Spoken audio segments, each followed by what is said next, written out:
And yowza. Yowzas. We are live, Jeffrey. Good morning, everybody. Woohoo. What is going on out there today? Beautiful Saturday morning here in the desert. Little drama by Mother Nature with some clouds and some sun. And whoa, what is that? Better turn that up right there. Did you Anyway, get some wind yesterday? You said there was a little yeah, it wind never going on, happened. possibly. Never happened. How? Never How? happened. It just didn't happen, man. False advertising, kind of like what we're going to talk about today with the Underspin backhand. All the A little- weathermen posturing and posing, and nothing happened. Don't get me started. Don't get me started on the, Morning, Rich. Rich, Robbie, just made a short video of me playing some points that I need to upload to you and have a session. Right on. I'll send you the link to WeTransfer, Robbie, later when we're done.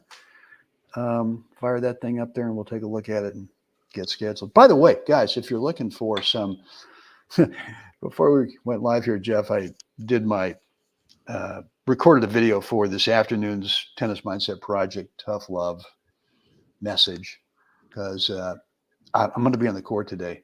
But it's completely about theory versus reality. And I know, I'm sorry. I know. Smacked you in the face a couple times. Wait. Let me turn this off up here. My VPN sometimes gets. You mean there's a difference? Well, yeah, I think. Yeah. Yeah, that's not really what I was planning on talking about, but I just think. I want the message I want, and I know that you do have the same message as well, is that my teaching methods are all about here's what works for me. And I don't want to be out there teaching stuff that I don't do. It's kind of, just makes no sense. And so, however, it's a public service announcement, a PSA, that there are lots of fellas out there who are teaching theory, but could not demonstrate. They might be able to demonstrate it as if this is the thing, but okay, fine, that's great. Can you show that to me in a point that you're playing? Can you show me how that would work in a point that you're actually playing? And the screen kind of goes, whoop, nope, I can't do that. Nope, can't do it. So I just encourage everyone, just be careful. Make sure that whatever information you're getting is, first of all, someone can demonstrate it, can actually show you. And look, when I went to see Tom Stowe back in the early 80s, there was no way he could demonstrate what he was teaching, but I had three other guys, Steve Stefanke, John Hubble, and Doug King, who could say, well, here's what Tom's talking about. Oh, okay, I get it. And, oh, I see that all three of you are in the top 6 in NorCal in the men's open at the time.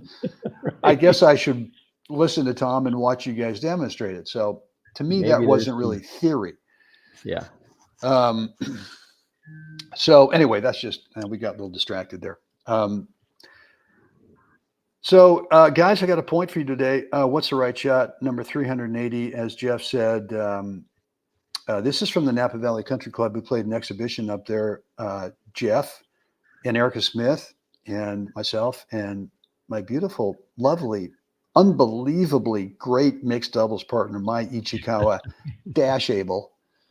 And once in a while she misses a shot, and I just go. It's probably your fault, though. It's probably your fault. It is, yeah. but it's on such a rare occasion. But it's you set her up on the kill, right? Yeah. Well, I just don't let her use the last name Abel.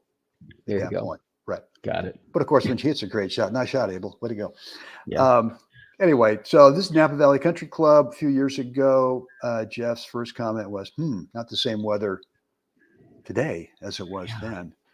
Kind of messy today. Yeah. Yet again. God, I don't know how you do it.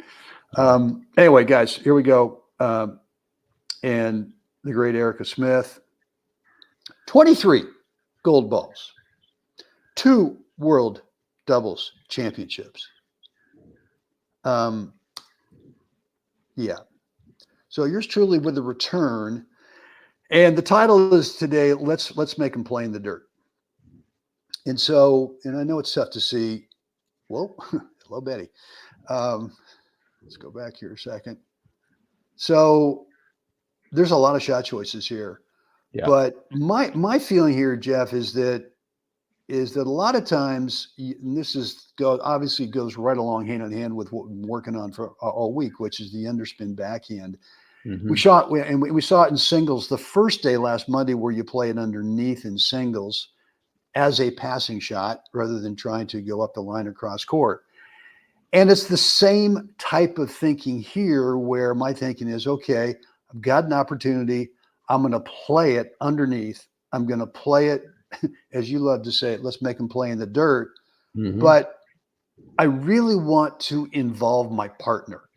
I want he or she, whoever it is, to be able to be the one that gets the opportunity, or let's say the responsibility, to clean up the dirty mess.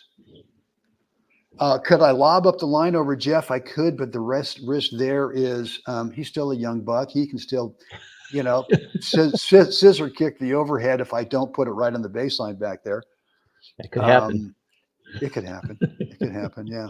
But anyway, so my thought is, well, maybe that's not the greatest shot choice.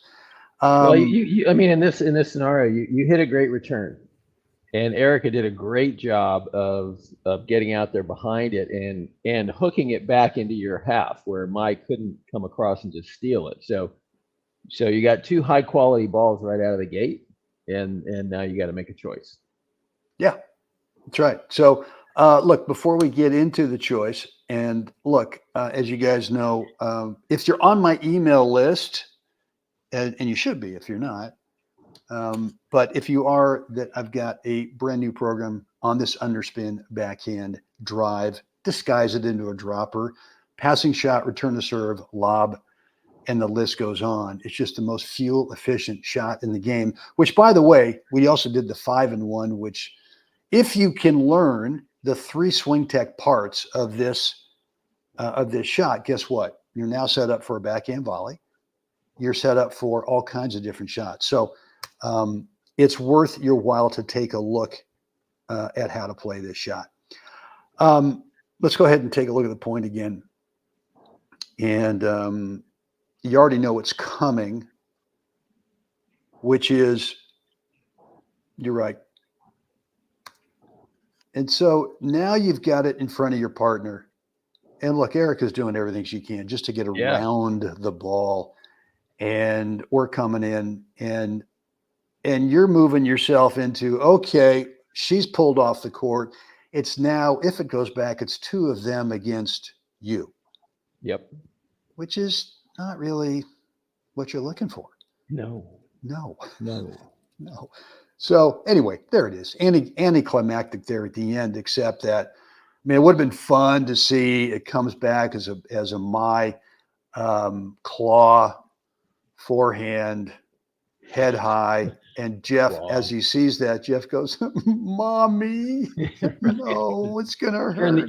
Turn the other cheek. That's right. Here's why there's a couple other things here. Let me back it up to just before you hit. Right.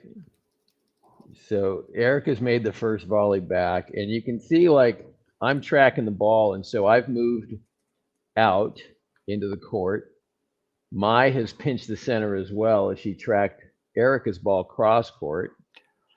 And all I'm doing is, just before you make contact, just shifting a little to the right, just a little extra cover in case you decide to do the funky, I'm going to lob, I'm going to try and slide it down Jeff's line. But then the other thing is Mai, go ahead and you make contact now. Mai's reading that, right? So now she takes off immediately, tracking the ball to cover in case Erica can slide it down the line, right? But the angle is so severe, there is, like, for you guys, if you're in Erica's position, the gap that you're seeing from this angle doesn't exist. If you're standing where Erica is, seeing you and Mai, it doesn't look that open, the center of the court. You know what I mean? That's right. You know what I mean? That perspective. The other thing is, I've watched your shot and I moved. I didn't move because Erica moved. So this is just one of those points about the 10-foot rope, the 12-foot rope crap. Myth debunking 101. Myth. I'm moving based on the ball. And I'm looking and watching and going, okay, look, she's out there in the alley. I got to get out here in the middle of the court here. And I gotta make myself kind of seen so that you guys have to make a decision if she makes the shot.